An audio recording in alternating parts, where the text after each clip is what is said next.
PM. But let your heart speak 6 days, sing me. It's Joe's love knows.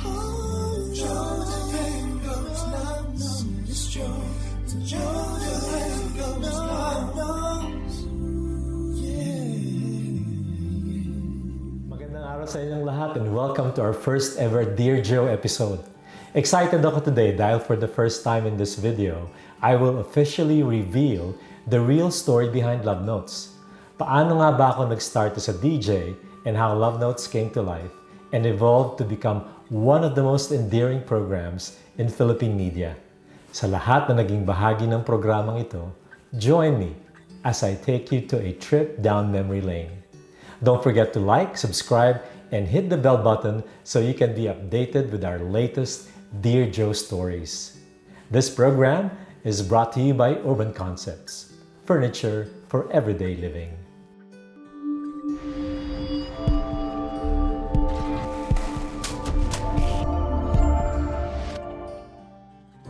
This question is from Jason of New Manila. Dear Joe, I'm so excited when I heard that you're going back on air again.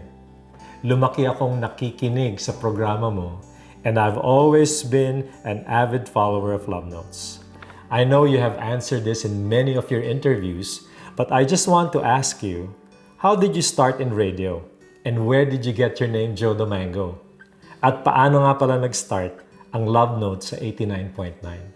Thank you, and I'm looking forward to watching you and listening to your advice dito sa programa mo today and in the many more years to come. Sincerely yours, Jason. Jason, thank you for your question. Marami nga ang nagtatanong nito sa akin and I'm more than happy to share my encouraging journey sa inyong lahat. When I was second year sa AMA Computer College, I saw a show sa RPN9 and they had this segment sponsored by Coca-Cola. It was a search for an amateur DJ contest hosted by John Young and Hillbilly Willie.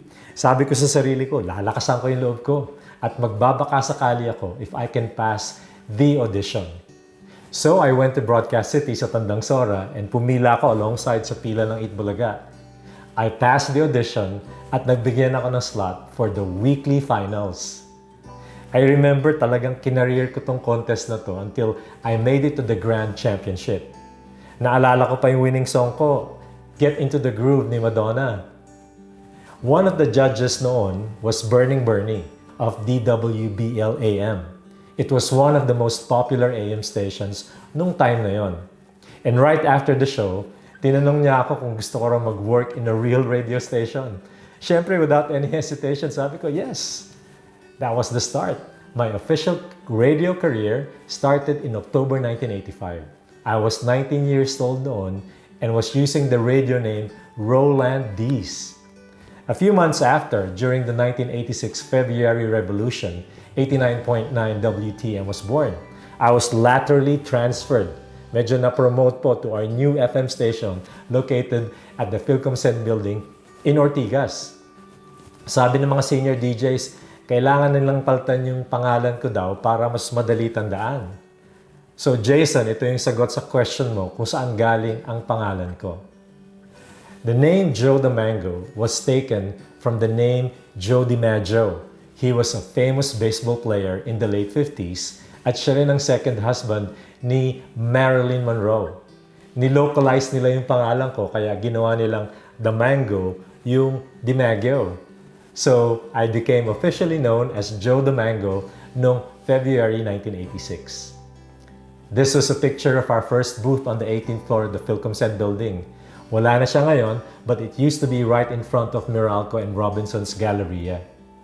Wala pang wireless phones noon or cell phones, kaya yung telephone cable namin sobrang haba. So we can go around the booth kahit may kausap kaming listeners. Ang saya nung time na yon. And talking about listeners, dito sa eksenang ito, nakilala ko si Bing, who will be more known as Mama Mango. Yes, our story was a radio romance at nagkakilala kami dahil nag-request siya sa akin ng song ng favorite niyang band, yung OMD, Orchestral Maneuvers in the Dark. And the song was If You Leave. True enough, nagkahiwalay kami for 9 months and dahil Nilayo siya sa akin ng mami niya and she was brought to the States. But that's another story, for another episode. I'm sure that will be interesting. But fate would have its way because she came back in 1988 and we got married on December 13 of that year. Now, in the middle of our long-distance relationship, Love Notes was born. Kapag Friday Magic Madness, where we get to play a lot of old love songs, I would normally get letters from listeners requesting me to dedicate songs for their someone special. Classic would be yung may tunay kang mahal, pero hindi na pwede dahil you are already committed to someone else. So they would ask me to play We Had the Right Love at the Wrong Time ni Barry Manilow. Tapos I would always give a short piece of my thought about their situation and play It's So Sad to Belong to Someone Else When the Right One Comes Along. So hindi nagtagal, I was literally getting paper bags of letters sa radio station. So sometime in August of 1988, I asked my boss, Bernie, sabi ko, can I do a program where I would read letters and give advice? And I want to call it Joe the Mango's Love Notes. Ayaw pa niya pumayag noong una kasi sabi niya, hindi yan bagay sa format ng 89.9. But he still gave me a chance to try it for a month para masubukan lang namin. And that fateful day in August 1988 was the start of one of the most successful franchise of the Philippines' first truly multimedia radio program ever. In 1990, I had a chance to represent the Philippines in the first Yokohama International DJ Contest held in Yokohama, Japan. I won second place in that competition, and when I came back, I had an offer from the Manila Bulletin to publish Love Notes weekly sa Sunday magazine nila. Also because of Love Notes, I was given a chance to host a TV program called Nightlines on Channel 9. And in 1994, ABC Channel 5 offered to produce the Love Notes series on primetime television. Kung natatandaan ninyo, every Friday ito from 8 to 9 p.m. on Channel 5. Hindi nagtagal, Viva Films picked it up and made it into a full-length two-part movie starring Kim P. De Leon, Donna Cruz, Vina Morales, and Gary Estrada. After Manila Times, sa Philippine Daily Inquirer naman sumunod ang Love Notes. It was also published in several international magazines for our OFWs abroad.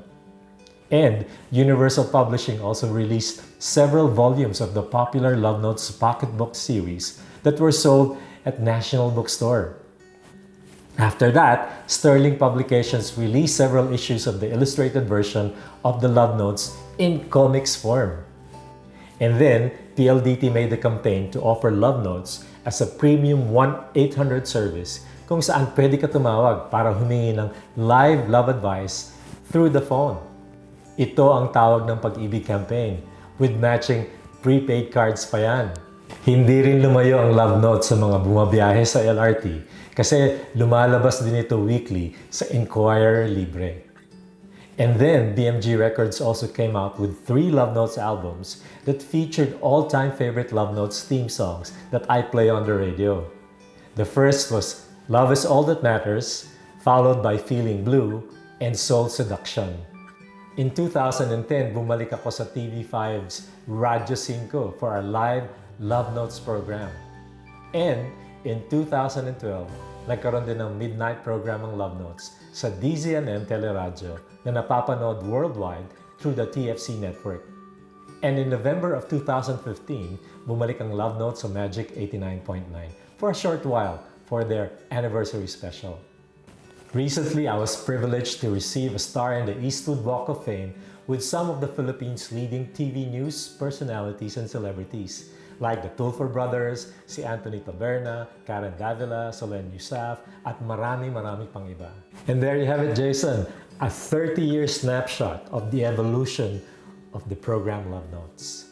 What I have learned all these years is this: lahat na nangyayari sa buhay natin may dahilan. Everything that we experience happens for a reason. I never planned for any of these to happen, but I am thankful that I have been truly blessed beyond measure. Let us always remember that the best preparation for tomorrow is doing your best today. Whatever you do it sincerely with all your heart and use whatever gift or talent that God has given you to serve and to bless others. Hanggang sa susunod na video, this is Joe the Mango, and I hope to see you again. One day, we will just be a memory to some people. So let's strive our best to be a good one.